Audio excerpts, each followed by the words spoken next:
Welcome to Book Binge. I'm Donna and this is Sam, and we're here to talk about books that we've binged.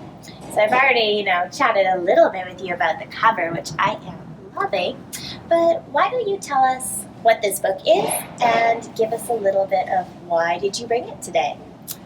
Well, this is a wonderful young adult fairy tale. Love that. So if you happen to love fairy tales, it's pretty cool.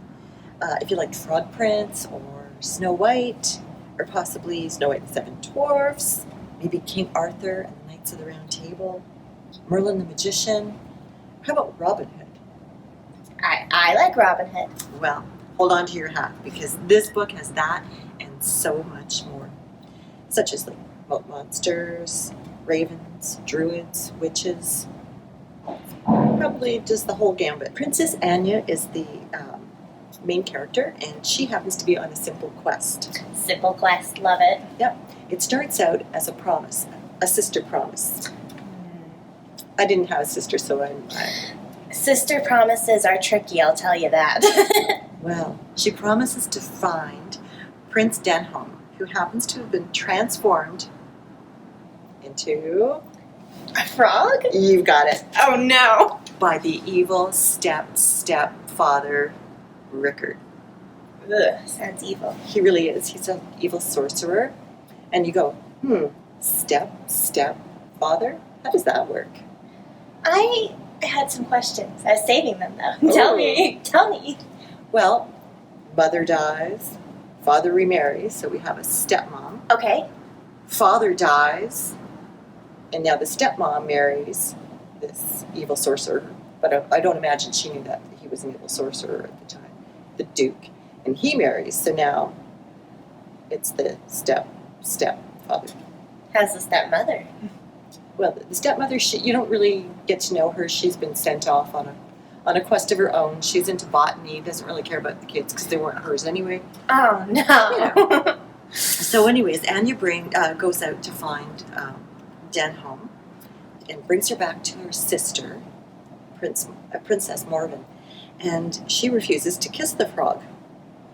And she wants Anya to do it. I'm not going to kiss that frog. And so she does, but it doesn't work. Ooh. Awkward. I know, it sounds simple, right? Kiss a frog, you're the princess, he's the frog.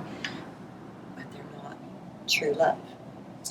Okay. So instead of that, if you have this special lip balm and you kiss the frog, there's a good chance he'll turn out to come back as who he was before. Does this book include characters from the fairy tales you mentioned?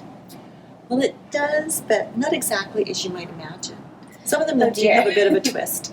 Like we learn in this particular story, Snow White isn't who we thought she was. Can you elaborate, or will it spoil it? Well, let's just say at one point Merlin, the magician, happened to be hanging out with his buddies, these little 7 dwarfs that he works with. Uh-huh. And he has this beautiful Snow White beard. What exactly? Asking for a friend, Of course. What do you need to make a magic lip balm? Its special ingredients include 1 pint of witch's tears. You need 2 freshly pulled feathers from a cockatrice.